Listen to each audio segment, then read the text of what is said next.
Donc le calendrier œcuménique de l'Avent, c'est une opération que nous menons depuis l'année dernière déjà avec nos amis de Sainte-Marie, église de centre-ville. Le concept est très simple, c'est une demi-heure de méditation, de prière, de chant, d'écoute un petit peu de textes poétiques ou liturgiques, vraiment pour rentrer en famille dans le temps de l'Avent. C'est animé tous les jours par une association différente.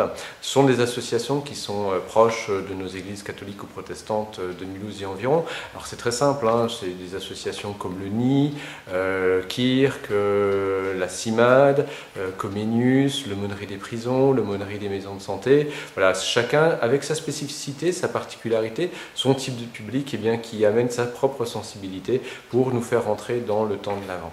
Et tout ça est sur un thème. Cette année, nous avons choisi le thème de l'arbre de Jessé.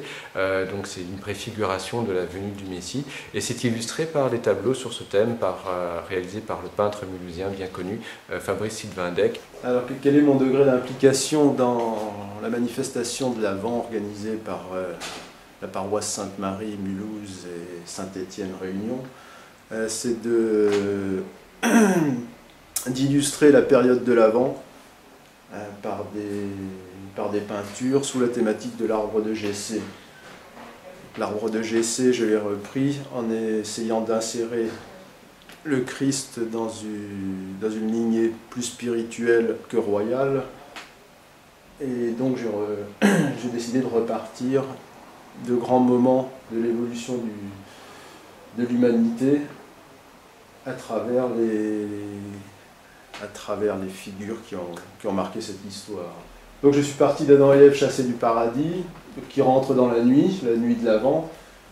Ensuite, nous aurons Abraham et le sacrifice, donc le passage de l'acte barbare au monde symbolique, de la réalité au symbolique, qui se suit par la lutte de Jacob avec l'ange, donc le moment où il revient sur ces terres, il va lutter avec l'ange, et c'est à ce moment-là qu'il va passer à la dimension spirituelle de l'homme.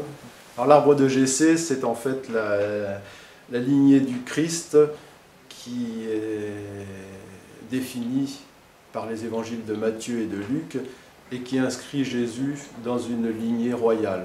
Donc c'est à découvrir à l'église Sainte-Marie à partir du samedi 1er décembre jusqu'au dimanche 23 décembre, tous les jours, 18h30 à 19h, une petite demi-heure, l'entrée est libre bien évidemment. On se réjouit de vous y retrouver. Nous vous redonnons maintenant le contrôle de votre appareil de télévision jusqu'à la prochaine émission de...